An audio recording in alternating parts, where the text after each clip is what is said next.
This is episode 43 of Off Script with Trish Glose, intimate interviews and fun conversations with interesting people. In front of my microphone today is Ross Allen, owner of Two Hawk Winery in Medford. Thanks, Trish. Hi. Appreciate you being here. Yeah, thanks for being here, Ross. You were on my list. You've been on my list for a while. You know this. Yes. You're really busy, and so it was hard to kind of get you here, but I got you here on this Tuesday morning from Two Hawk. We're going to talk a lot about Two Hawk, especially when you guys took it over, because it's been Two Hawk since the birth. Oh, yeah. A lot has changed. Yeah, kind of a rebirth certainly has been taking place. A rebirth for sure. Okay, let's start off with where are you from originally? I'm originally from Coalinga, California, which is a little farming community in western Fresno County. Big farming. Yeah, big farming area, big cattle area, and that type of thing. But I mean, thousands of acres of various crops and all that. Okay, and so your family deep into farming. Yeah, my grandfather came out of Texas in 1924, or actually earlier than that, and then in 24 started farming in the Coalinga area, and so I'm actually third generation down there. That's so cool. Did you grow up with siblings? I do. I have an older brother who's 8 years older than me, and a sister that's 10 years older than I am. Oh, you're the baby. I am the baby, and I came around a little bit later than everybody else did. That actually explains a lot about you, Ross, that you're the baby. And that probably explains why we get along so well, because I'm the baby. Yeah, and I think, being that you're so much younger than your other siblings, I mean, I was kind of raised more by my sister than my mom, and you have all that dynamic that takes place as well. Okay, what did you guys farm? Cotton, melons, safflower, cereal grains, so we did barley and wheat, alfalfa seed, and then later on, when I was out on my own, I got into doing garlic seed, onion seed, organic carrots, sugar beets, garbanzo beans. Almonds? Did you ever do almonds? Then after that, we moved into almonds and pistachios, and I still do a little bit of almonds and pistachios down there now. Chuck makes fun of me because I can't say pistachios right. He'll laugh at that because he's like, "Wait, what are they called?" And I'm like, "Pistachios." He's like, "There's no S in front of the P." Yeah, you got to start with the P. Right, exactly. So, did you growing up? Was this like farming is what you will do, Ross, when you grow up? I don't know if I had any family direction, but I think from a very young age, I kind of inherited the passion and being able to spend time in the field. And as I got a little bit older and had an opportunity to kind of explore other areas and bigger cities and that type of thing, I figured out pretty quickly that, big city life really wasn't my thing. Really? Yeah. And Fresno is, we're talking middle of the state. Yeah, California. Yeah, that's about an hour away from where I grew up. And the Fresno Clovis area now is over 1 million people, so it's a pretty major metropolitan area. And a huge farming area for California and for the entire country. Well, yeah, I mean, Fresno and Tulare County, Kings County, they go back and forth as far as the number one ag-producing county in the United States. And Fresno County, 99% of the time, is that county year in and year out. Okay, I told this story to you. We were driving to Long Beach to visit Chuck's sister, and we were driving through Fresno, and there was a certain part, I think it was outside of Fresno, but I don't remember exactly where we were, a very lovely smell. Yes. Where we were just, in the car going, what is that? And it lasted for a couple of miles. Yeah, that's on I-5, and actually that's, probably 10 miles away from where I grew up. Really? Yeah, and we never, because we were to the south, we really never got that wonderful odor, but that's the Harris Ranch feedlot. The feedlot. And I don't remember how many head of cattle they have there on a regular basis, but it's pretty substantial. It stings the nostrils. It does as you're passing by. Yeah, it's quite a few cows. And I'm thinking about the people who live there but they're used to it, right? Well, yeah, and that's far enough away from where most people live that it's not really an issue unless you just happen to be passing by I-5 with your window down.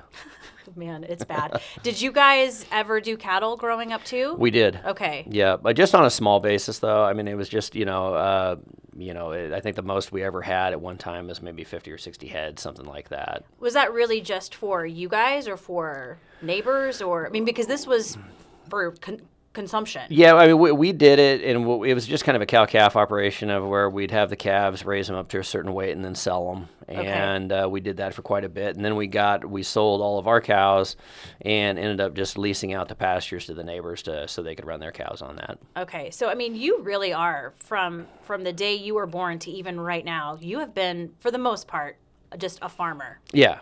Yeah, I mean, and very much so. I mean, with real crops and trees and cattle, and I mean, I was horseback probably for the first time when I was like 7. Oh, man. So, yeah. yeah. And farming is one of those, you and I have had this discussion before, it can get ugly. Oh, it can. I mean, my dad told me a long time ago when I was young and kind of striking out on my own in the farming career path, is he told me, he says, son, always remember, farming's the only gambling legal in all 50 states. And it is. And so, I mean, there's ups and downs. It is certainly not an easy thing to do. Right. And we've seen stories, just from Mother Nature where entire crops or even cattle just completely wiped out. Yeah. I mean, Mother Nature plays a large role in your success year in and year out. Mm-hmm. And is that why California is so popular, because the climate's fairly mild? Yeah, I think growing, from an ag standpoint, growing conditions for the various crops that we can do, and the different crops that you can do in California because of the weather. Because, I mean, you can do everything from, it's like I said, I mean, you can do garlic, you can do strawberries, you can do artichokes, you could just depending on where you are in California, I mean, you can pretty much grow anything you want. Okay. So you grow up, is Dad still around? No, my dad passed in 2006. Okay. Was that tough? It was, yeah. That was. Sounds like you guys were really close. Yeah, I mean, I was probably closer to my dad than my siblings were, and that type of thing. And yeah, he kind of had a long battle with lots of health-related issues and that type of thing, and then finally passed in 2006. Okay. Was that something for you when he passed? Was it? Where were you at the time in 2006? 2006, I was still down in the Kalinga area, and primarily farming trees. I was still doing a little bit of cereal grain during the wintertime, so we do a little bit of winter wheat, and if it was going to rain, that was kind of always the roll of the dice. Okay, because it sounds like this third generation farmer that you are, it's kind of ending with you. Yeah, I was going to say, because my kids don't have an interest in it, and I've kind of actually tried to steer them away from it as much as possible, really? Just because of the financial risk and how the world's changing. A lot of food comes from out of the country now, and I don't think that's right, but I was going to ask, what do you think about that, Ross? What do you think about food coming out from out of the country? Well, and I think, the problem is your major metropolitan areas, I mean, they've lost touch with where their food sources come from, except for the grocery store, because they go to the grocery and they have everything there that they ever want, and they don't really put much thought or much weight into exactly where that comes from. Mm-hmm. You and I share an absolute love, not only for food, but cooking too. Yes. And it's one of those things, I have a friend who says, she's like, I don't understand people who view food as fuel. Like, it's something that should be celebrated. Oh, yeah, exactly right. And I mean, I think, my dad was kind of a foodie guy, and my mom, she's still around and was an excellent cook when she was still doing a lot of cooking and that type of thing. And so I just grew up around that environment of, everybody, barbecued, everybody cooked, and you get a passion for food that way too. I agree. Were dinners a big deal for you guys and your family? Yeah, I mean, Mom did the sides and Dad manned the grill. That's growing up on the ranch. That was pretty much the standard protocol.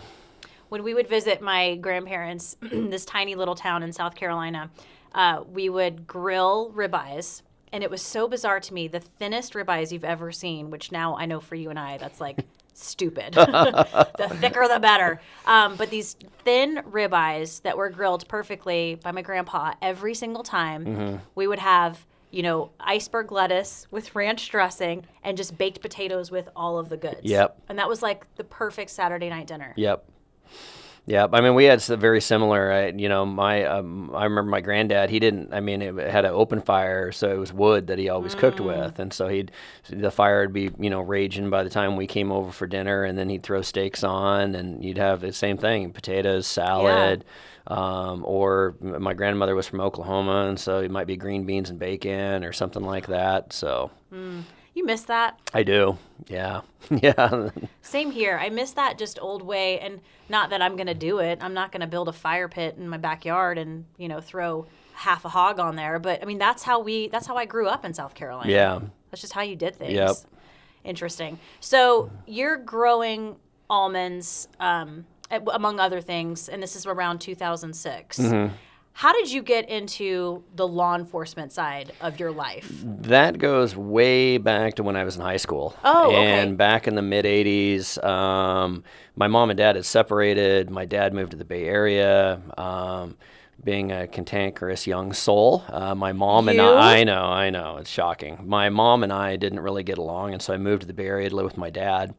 And shortly thereafter, I met another guy in high school, and his dad worked for a police department, and that led into being part of the Explorer program at that police department. Mm-hmm. And I got into that, and then I worked retail security when I was going to college. Nice. And came out of that and went back to school.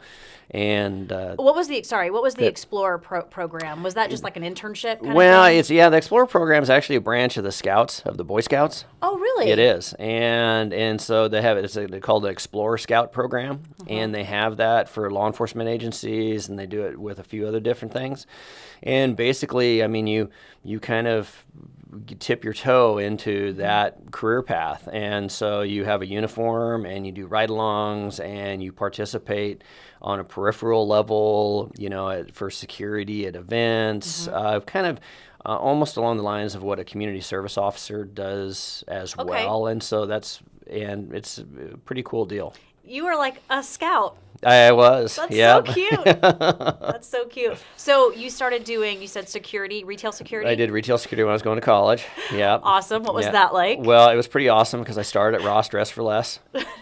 No, you didn't. Yes, I did. Ross worked at Ross? Yes, Ross worked at Ross, and back in those days, you chased shoplifters out of the store and tackled them in the parking lot and all of that. And that's a little bit of an adrenaline rush. It was pretty interesting. I mean, I had people pull scissors on me, and had a gal that had a weighted tape dispenser that she had sewn into the bottom of her bag to use as basically like a club, high velocity club.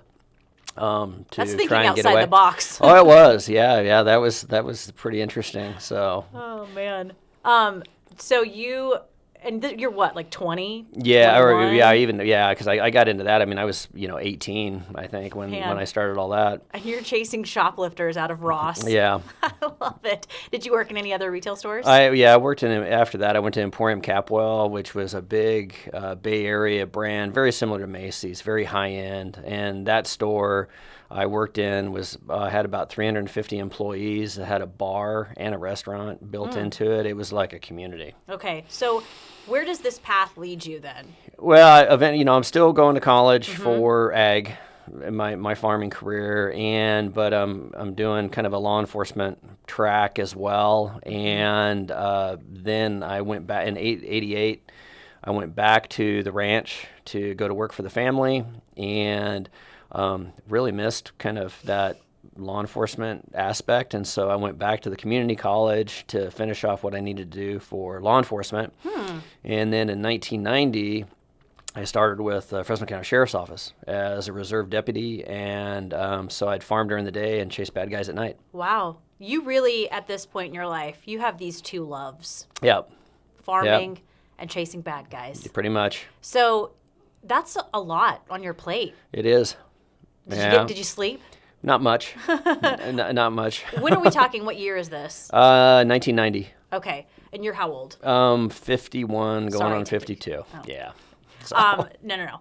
I like to get kind of an idea of where you are. So you're a 50-year-old who is farming during the day, and you're chasing bad guys at night. Well, I mean, back then was, I was, let me see, I would have been like 22, I think, when that all started. Okay. So but you were still in law enforcement at this time. Yeah. Okay. Yeah. I mean, I did that. I was with Fresno County Sheriff's Office through 1996. Wow. And then by then I had a couple of little kids that I didn't see much of. And so I backed out of that to be able to spend more time with them. And I still kept my toe in the pond though, and did firearms instruction and training. Kind of worked on the training side, and I did that for quite a while. Because you really, really loved Oh yeah. this job. Yeah.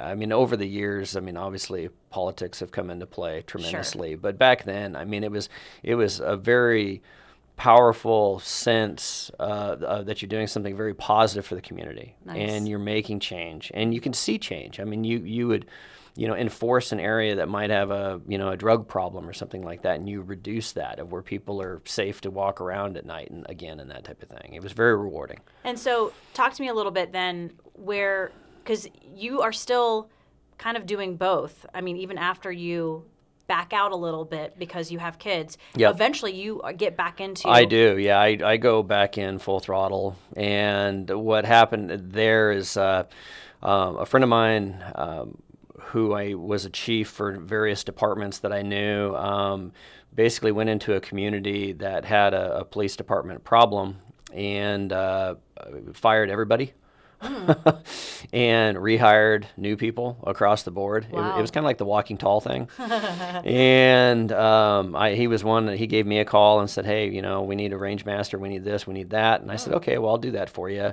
And it was very shortly thereafter he pulled a badge out of his drawer of his desk and set it down in front of me and said, that could be yours if you pick it up.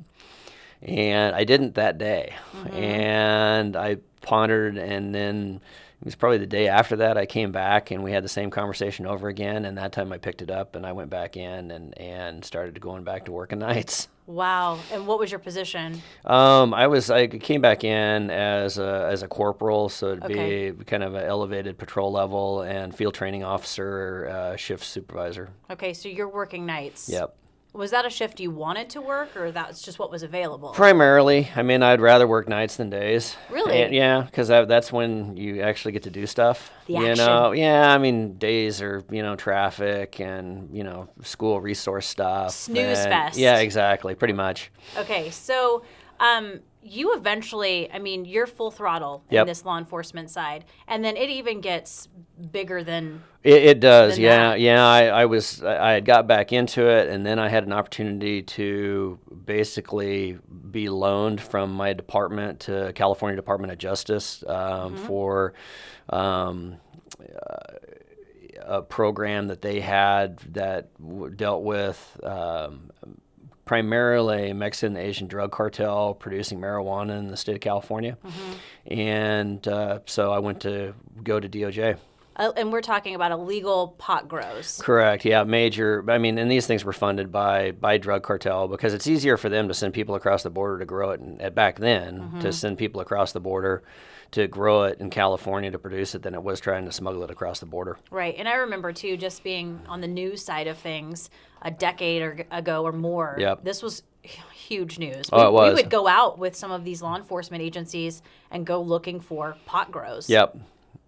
Yeah, no, I worked with, there was about 8 of us on our team, and we had a helicopter. We had National Guard guys that were our riggers and that type of thing because we all flew on the rope. And, it was a major production. So tell me, at this point, you're essentially contracted out to help out to do these missions. Yep.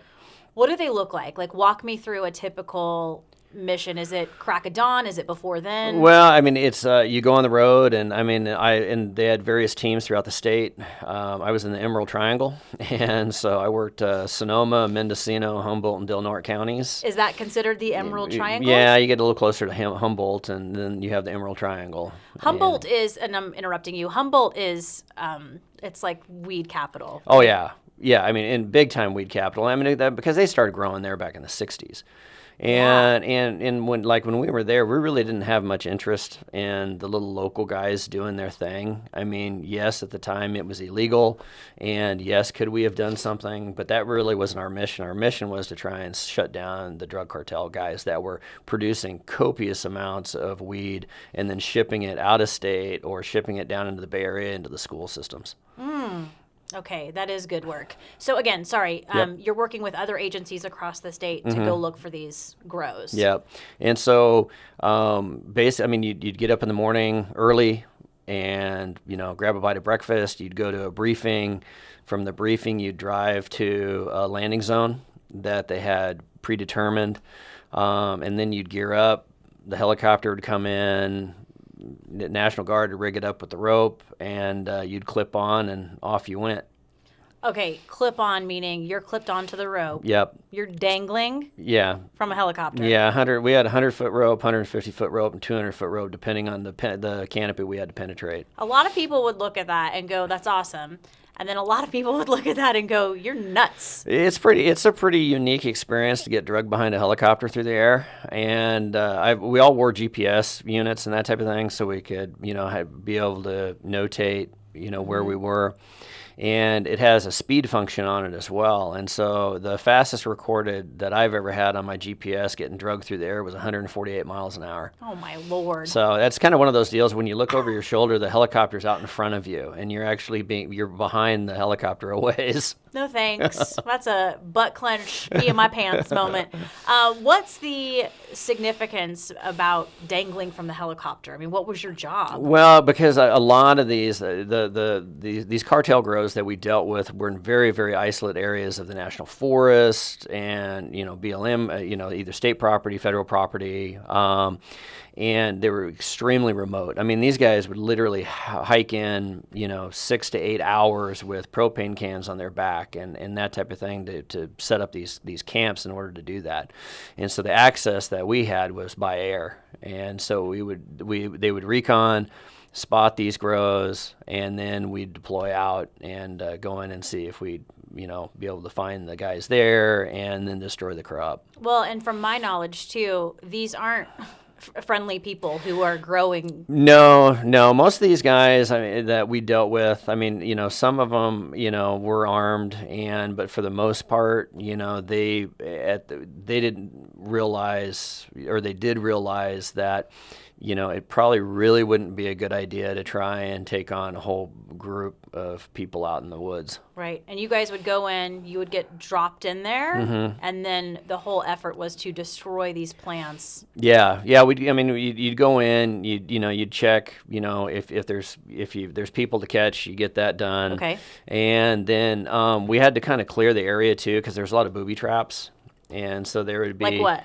Like the whole pits with stakes in them on a small scale. They would have fishing line attached kind of as tripwires, but with like fish hooks at like face level. They would have fishing line attacked to like empty cans with rocks in the cans, and so the cans would rattle as an alarm.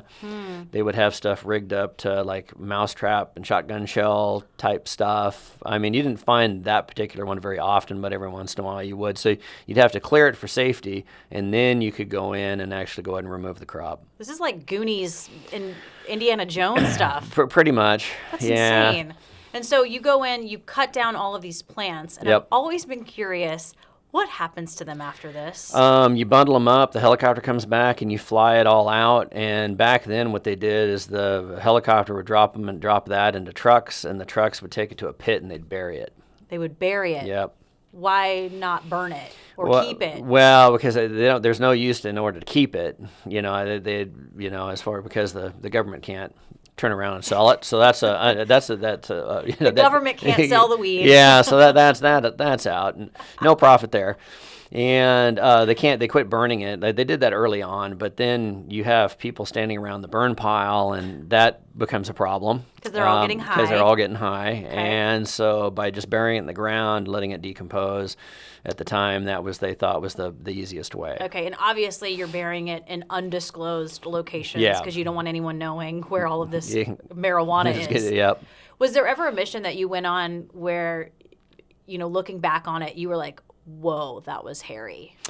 Yeah, there was a couple of times that, we had, again, for the most part, when we'd go in, people would run and they'd rabbit from out from underneath you and that type of thing. Yeah. But there was a couple of times of where word had gotten back to us that, these people that were in this particular area had put the word out that they're going to stand their ground, they're going to fight, they're going to shoot, and bring it type mentality. And so when you and another guy are the first ones in, That's gets a little exciting. A little bit, a little exciting. During all of this, are you still farming?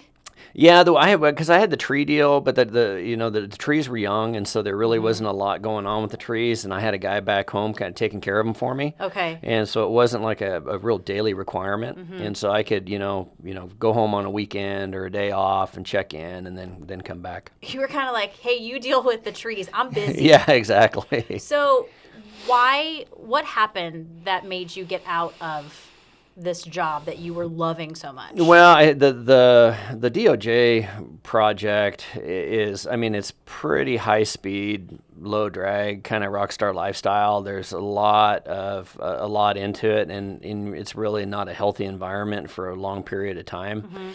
And so I did my deal and figured, okay, I'm gonna go back to the street, and I did. I went back to my department and went back to the street and kept working there. And then as time progressed, the politics and the animosity towards law enforcement continued to turn, and administration, wasn't necessarily addressing that. And it was just, and I'd been in the game long enough of where it kind of, it wasn't, got to the point of where it wasn't enjoyable anymore. Yeah. I mean, because you could do wonderful things for the community, but there was no community support. It was like going to the grocery store. They just assume oranges come from the back of the store. They just assume that, the cops will keep the streets safe and that type of thing. So you get out. Yep. How old were you at this time? When you're like, I'm done. That 40, it was probably about 9 years ago, so 42. Okay. Do you miss it? For the first like 3 or 4 years, I was like a dog. Every time I heard a siren in the distance, I'd be like, kind of cock my head in my ear or roll down the window and stick my head out the window of the truck. And so, but it's been long enough now where I think the biggest thing that I miss is the brotherhood. That's the thing that I miss, and I will always miss is the brotherhood of the guys that I worked with. Do you feel like you got out of it too early? No. You feel like it was the right time? Yeah. That's good. Because if it was the other way around, then you're just, I don't know, it's like you've never, you're living your days going, man, I should have just, 2 more years. Yeah, no, when I stepped out, it was a good time to step out. That's good. Yeah. That's good. Now, did you know Jen at this time? I actually met her when I was working in Humboldt. Jen, your wife? Yes, I met my wife. Yes. I've heard this story, but how did you guys meet again? Well, at the end of the day, we'd all come back to the hotel we were staying at and get cleaned up, and we'd go out as a group for dinner. And so this one particular evening... beverages. And beverages. And this one particular evening, we went to an Irish pub. Okay. And one of the guys that we were working with from Humboldt County Sheriff's Office said, hey, I've got some friends that, I'm going to invite to join us, and that's great. And so later that evening... couple of girls walk in, and one of them is now my wife. When you saw her, was it like, who's that? Yeah, she sat down. It was we were all at this big long table, and I was at one end, and there was the chair open on the other end, so she sat down at the open end, at the other end, and I was like, huh. And so I just kind of conversed with everybody, and then eventually walked down to that end of the table and, did my whole Rico Suave, hey, how's it going? How you doing? Yeah, exactly. And I don't think that was very impressive right out of the gate. And but over a period of time, I mean, I was traveling between Humboldt and Del Norte and Mendocino counties, but every time I was in that area, I'd reach out and hey, let's meet you for a drink or something like that. You loved those missions in Humboldt. Oh yeah. Because you got to see Jen. Yep. You guys were married when? 2012. Awesome. Yep. So it was. And correct me if I'm wrong, but it was pretty quick for you guys. I mean... Yeah, I see, we met in 2009. Yeah. And then when I left law enforcement from a full-time spot, and that was kind of mid or to late 2010. And then I just pretty much moved to Humboldt on a full-time basis, and she and I got a place, and Love it. and off we went. The rest is history. Yep. Okay, so you guys are actually traveling up to Southern Oregon kind of during this, after you get married or during the time? Yeah, about right before we got married, I was looking for, kind of a timber cattle, investment type thing, Okay. and in some place that had a little more rainfall than where I'm from, because it's very dry down there. And I looked around Northern California, didn't find anything. Looked around Southern Oregon, found a place just outside of Medford, and we got that. And so we were going back from the Humboldt area to just outside of Medford. When did it kind of hit you guys like, hey, let's move here?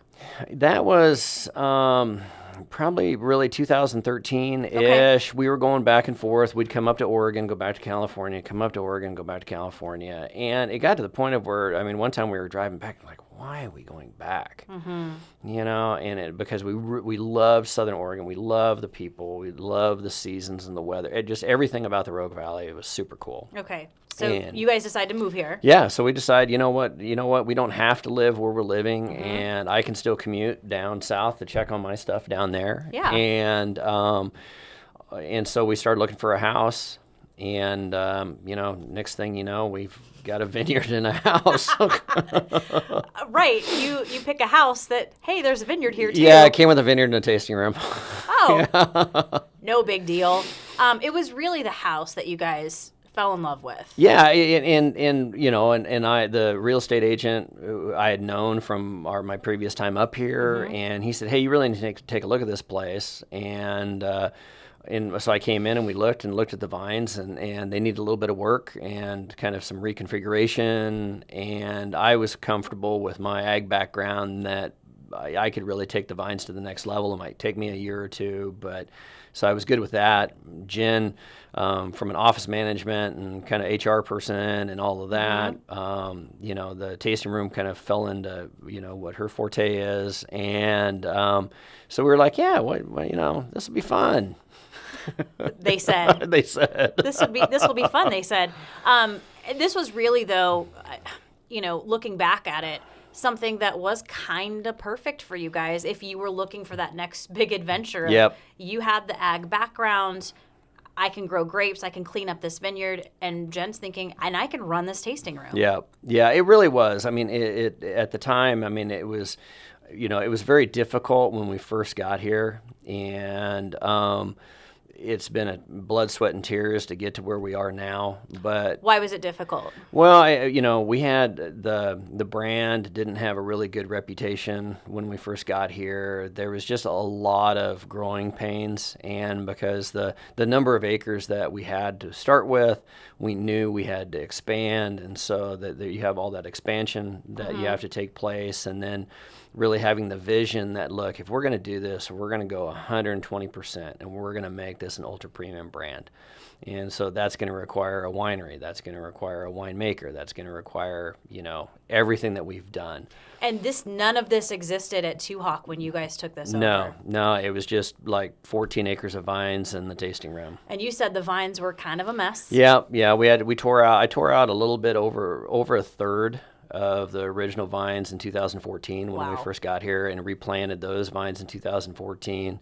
2015, we basically doubled the acreage almost by adding a little bit over 11 more acres of vines.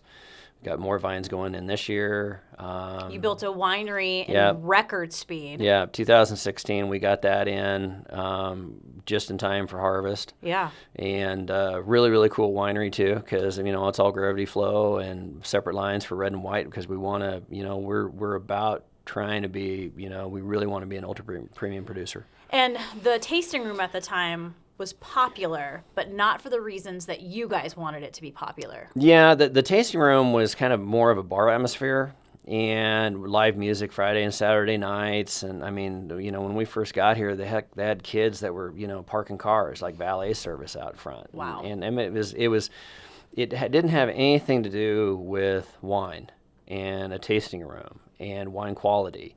And so it was just kind of not the right environment for us. And the first few years were really rocky. They were, yeah. I mean, it was tough because I mean, you're trying to resurrect, and it's a whole different path. I mean, you're going to a different types of wine, different qualities of wine, and trying to make it all come around. And people who visit Two Hawk now that maybe have visited Two Hawk 5 years ago, it's a completely different place. It is, yeah, and I love hearing that because I mean from time to time we'll get a post on social media or something like that, like wow, I was here 4 years ago and I didn't leave a very good review, and now this is wow. You actually hear from people who say, go visit Two Hawk again. It's going to be a completely different experience for you. Exactly. I mean, I have friends who have said, do you go to Two Hawk? And I was like, yeah, I'm down the street from them, so I've been there a few times. And they're just like, it's totally different than what it used to be. Yeah. That's great. Yeah, I mean, we're really, we're excited about it, and I mean, we've always had a passion for it. But now that passion's paying off and coming back because of what we're being able to do. That's amazing. And Kylie, your winemaker, who has been on this podcast before, one of my favorite interviews. It was a match made in heaven for you guys. Yeah, I mean, when Kylie and I first met, and I mean, it really was. I mean, we think alike, and he was looking for an opportunity to really just do what he does. And I told him, I said, look, I'm not a winemaker. I'm an ag guy. I'm a field guy. So that's where my expertise lies, and that's where I'm going to be. And I'm going to be in the vineyard. You're going to be in the winery, and we'll collaborate as needed throughout the growing season. But I'll do what I do. You do what you do, and so really, it is a match made in heaven. Yeah, and I'm just going to say I'm a huge advocate for all of the local wineries, but you absolutely, if you have not been to Two Hawk, you have to go and visit, especially if you've gone before and you weren't crazy about it. You have to go back. Like, you have to go back. Yeah, and I tell people, look, if you haven't been in 3 or 4 years or pre 2015, come check it out. I mean, come see the wines that we're producing now. Try us on. Yep, exactly. Try us on. That's what I always say when people are like, "Oh, I don't watch News 10." I'm like, "Well, try me on for a week, and see how it goes." Yep. So you guys are, I was gonna say you're basic, like you were saying, the ag guy. You're in the vineyards, but you are taking on a very big role in the Rogue Valley with local vintners. Yeah, that's the other thing. When I first got here in 2014, I'd always been on the ag side of my career. I've always been really involved with, various groups and boards. And when I came here in 2014, I thought there was some unity missing, in the wine industry. So I got involved with the Southern Oregon Wine Growers Association a couple of years ago. I became vice president of that, and then last year had the opportunity to join forces with just a band of wonderful, wonderful people here. Yeah. And we put Rogue Valley Vintners together. And you're the prez. I'm the prez, yeah, and we're doing great things. I mean, we're going to be, it's going to be really a top-notch marketing organization for the entire Rogue Valley, area. It's about time. Yeah, we have a lot to offer here. Oh, we do. Yeah, I just need to get the word out. Exactly. We're going to wrap up a little bit, although you and I could probably talk for another 40 minutes or so. Really quickly, we just did Oregon Wine Experience web series together. That's coming out very soon, and it really tells the story of you guys and how Two Hawk is just killing it right now. So look for that Oregon Wine Experience, as you and I both love this event that's in August, and the web series is a super fun, intimate look at what you guys do. Yes. So I'm excited about that. All right, Ross. Very, very excited about these next 3 questions. My final 3, best advice you've ever been given. Can I have 2? Yeah, absolutely. Okay, because I was thinking about this, and best advice is one of them was never give up and always think. Okay. And the other one came from my granddad. Well, who gave you the first piece of advice? That was actually one of my training officers with Fresno County Sheriff's Office. Nice. Yep. Never give up and think. And always think. Always think. And just keep your brain working. I like it. Okay, number 2? Number 2 came from my grandfather, and it's don't ever get too big for your britches. Oh, excellent advice. That's a good grandpa advice too. Yeah. What did he mean by that? Like, how did that come up in conversation? No matter what happens, always be humble, and always help people. Don't get to be the guy that won't get his boots muddy or grab a shovel. Yeah. My mama's given me that advice. Stay grounded. Yep. And don't get too big for your britches, Missy. Yep. Yeah, for sure. Okay. If you ever left this place, Southern Oregon, what would bring you back? What would you miss the most? Probably the people.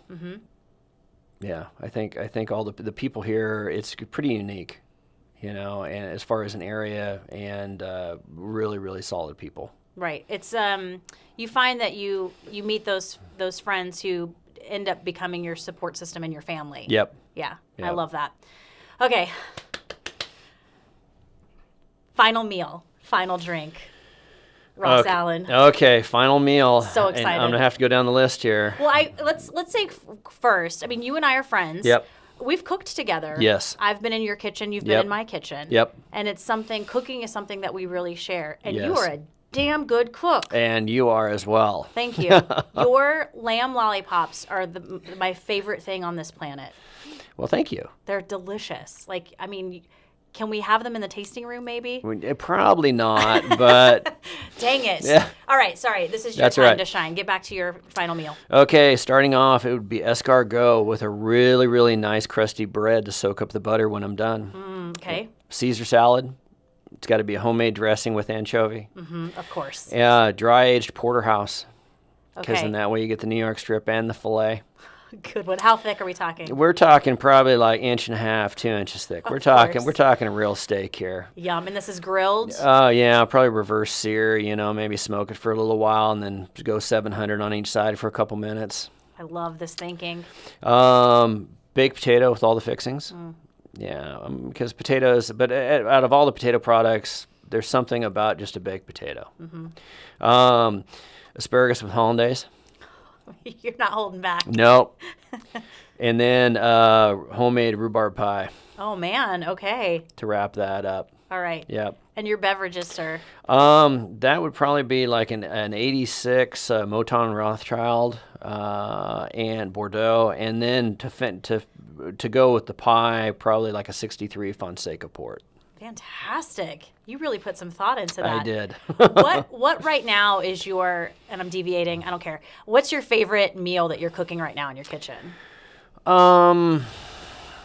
It kind I guess one that I'm missing because the weather is barbecue. Okay. Because I don't get out to grill that much this time of year. And so actually, like right now, probably one of the wintertime favorites is like a stuffed sweet potato.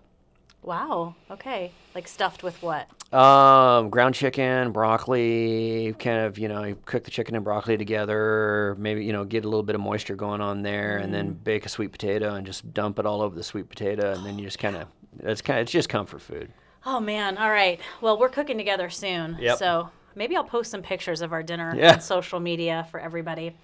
Ross Allen, super fun conversation. If you're listening to this podcast on iTunes and you like it, please subscribe, rate, and review. It helps other people find us. We're also on Google Play and Stitcher. You can check out the video portion of this podcast at ktvl.com. Just click on features and then off script. Ross Allen, owner of Two Hawk Winery. Go to Two Hawk and say hi to Ross and Jen. You won't see Kylie because Not very often. He's a Yeah. wine nerd. Yep. He's buried in the winery. Yep. But go say hi to Ross and Jen and just try them out. Thank you, Ross. Thank you.